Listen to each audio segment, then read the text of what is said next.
sitting in FitWorks hybrid training gym. I had an interesting conversation with a couple people today, some of them members, some of them training clients that are at FitWorks. One of the things that a lot of people don't realize is the traditional gym membership and traditional gym setup sucks. And here's why. Traditional gyms in their current incarnation, they've all derived from some of the big players from the 60s, 70s, 80s. Names like World Gym, Powerhouse Gym, Gold's Gym have evolved, and I won't name some of the big players because they don't need any publicity. Plus they're failing, and I don't want anybody to watch this and go and join one.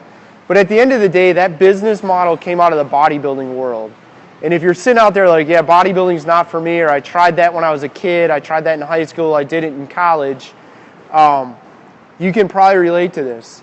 Former bodybuilders open a gym, they buy equipment, they design equipment, they lay out their gym, they design workouts based around their goals in bodybuilding. And a lot of times, they just did what the last guy that looked better than them did with no rhyme or reason. So, body part splits, today's back and buys, tomorrow's going to be chest, shoulder, tris, then we're going to do quads and calves, then we'll have hamstrings and calves, then we'll have cardio this many days a week, and we got to do core every day.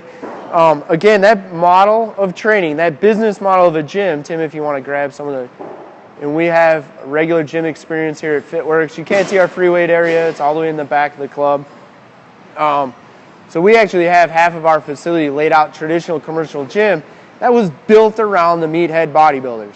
There's nothing wrong with that if you want to be a bodybuilder. Not all bodybuilders are meatheads. I've competed a dozen or so times, and we actually promote a couple of bodybuilding contests, believe it or not. But when we look at what we're trying to do at FitWorks, what we're trying to do with Eat by Color, that's help more people be happy, healthy, well, lose pounds and inches. That model of training, today's back and buys. Tomorrow's going to be chest, shoulders, tris. Next day is going to be legs, or it's going to be quads and calves. Then we'll have a hamstring calf day. We're going to do some core. We're going to do a bunch of cardio. That style of training and that style of gym doesn't work for most people. And one of the reasons it doesn't work is you have to spend so much time in the gym doing it. So much time is, if you're doing a training split like that, you're probably weight training 6 days a week. You're probably getting zero cardiovascular benefit from the training. So guess what you're going to have to do? Run in place on a treadmill in front of a giant mirror and a TV set like a rat in the wheel.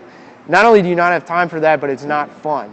So gym memberships, traditional gym memberships, they just don't work.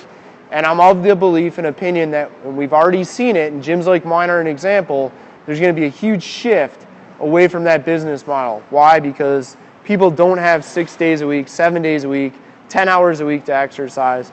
2, it's boring. 3, there's a better way to get better results faster. Next thing that came up today in conversation is, what if I'm not sore?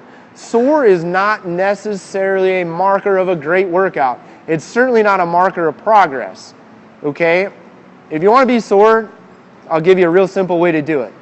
Go pick a weight you can do an exercise 10 times with, do it 5 times, but count to 10 on the lifting and lowering phase of the exercise. So do the eccentric and concentric phase for around 10 seconds.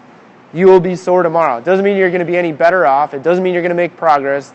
I don't care what your goals are. Outside of being sore, you're not going to reach them faster. But if you slow your rep speed down, you're going to be more likely to be sore. Or do an exercise you haven't done in a year or ever, you're probably going to be sore. Doesn't mean you're better. A better workout means you're better. Progress means you're better. Soreness doesn't.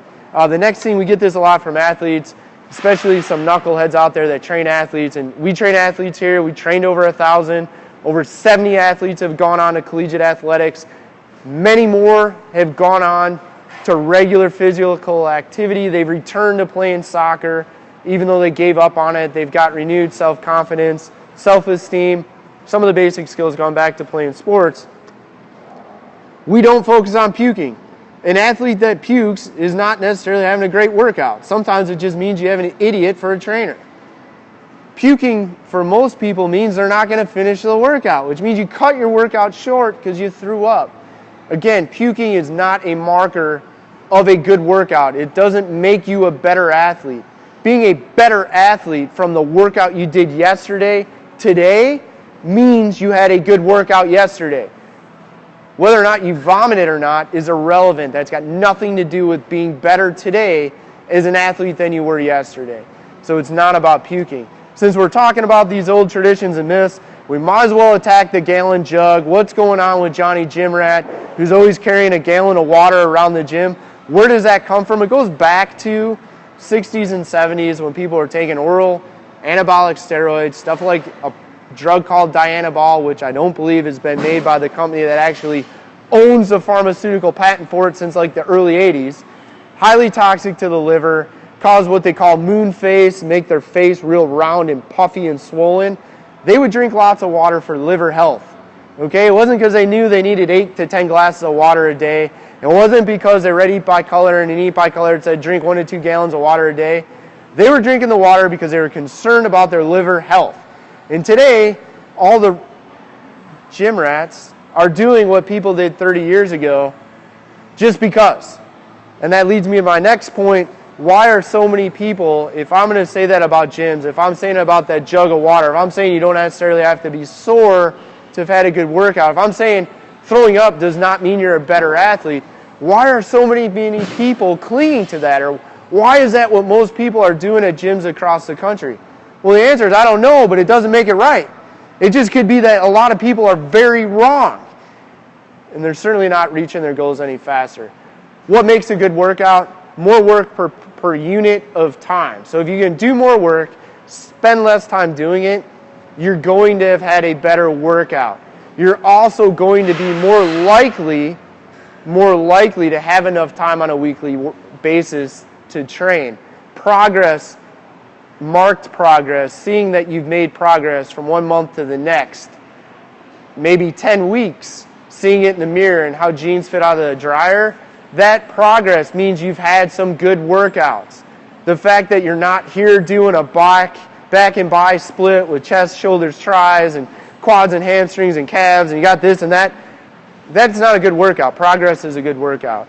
So again, Ray Binkowski, owner of FitWorks Hybrid Training Gym in DeKalb, Illinois, author of the books Eat by Color and Get Fit and Live Healthy.